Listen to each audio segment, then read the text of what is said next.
Hello and welcome to your latest round of Q&As on the Blood Red channel with me, Paul Gorst, the Liverpool Echo's NFC correspondent. Your questions have once again been pouring in around so many topics, so many different things that fans want to know about. So we're trying to answer them as best we can during this uncertain period when the Premier League is in suspension following the coronavirus pandemic. So as ever, it's questions revolving around transfers. We've had a question from Conor Gallagher. Conor, thanks for your question. He wants to know if Dayot Upamecano, the RB Leipzig centre-back, could be a target for Liverpool if Joel Matip or Dejan Lovren leave the club in the summer, and do I think he would be a good fit? I must be honest, he's someone I haven't seen too much of. I've only really seen bits of him in the Champions League. He's a French international defender, very strong, very quick. He's been likened to Marcel Desailly, for those who haven't seen Upamecano in action, if you remember, the former Chelsea and France international. As I say, very strong, very quick, looks very talented on the ball, but he's a player who probably would command a fee of around about 40 million. We know Arsenal had previously been linked with him, and that was the fee that was reported at the time. So the question is, would Liverpool be willing to spend around 40 million on a player who would come in initially as a backup centre-back? It's difficult to say yes, given the history that Liverpool have shown previously in the transfer market. But at the age of 21, Upamecano probably would fancy himself to come into that Liverpool squad and make an impact and make a difference and try and wrestle that shirt off Joe Gomez to be Virgil van Dijk's first choice centre-back partnership. So he's someone who would definitely improve Liverpool's squad. I don't think Joel Matip is someone who would be leaving this summer.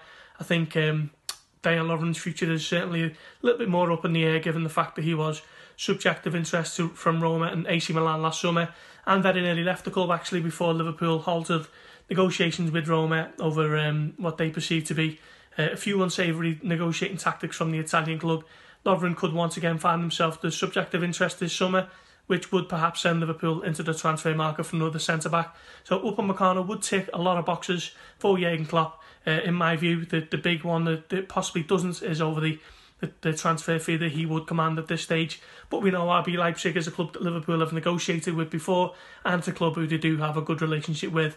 So stay tuned for that one. So thanks for your question on that one, Conor. The next one is from James Wong. James, thanks for your question.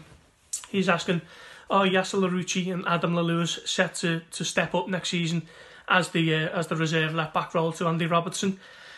At the moment, you'd probably have to say yes. Liverpool don't have an abundance of left-backs in the ranks, do they? An abundance of specialist left-backs. Andy Robertson is probably the only senior one. We know that James Milner does play there on occasion, as does Joe Gomez when he is asked to do so. But he very rarely does that under Jurgen Klopp, and it is Milner who is the backup left-back to Robertson, the Scotland captain, who is currently one of the best left-backs in Europe.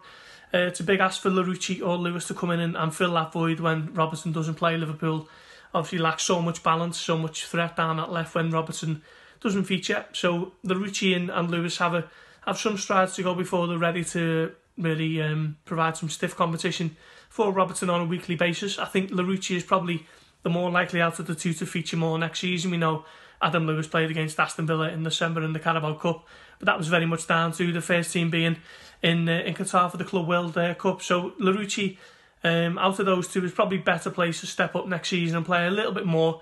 But at the moment, it is Robertson who's the certified first choice, and for good reason. So I think Larouci could step up, but I do think personally the left back is an area that Liverpool should be looking at next season to bring in possibly a more specialist deputy for Robertson and free up Milner to play more in midfield when Robertson doesn't play. So thanks for your questions. Keep them coming in. We'll try to answer them as much as we can on the Blood Red channel, and we'll see how we go. Thank you for listening.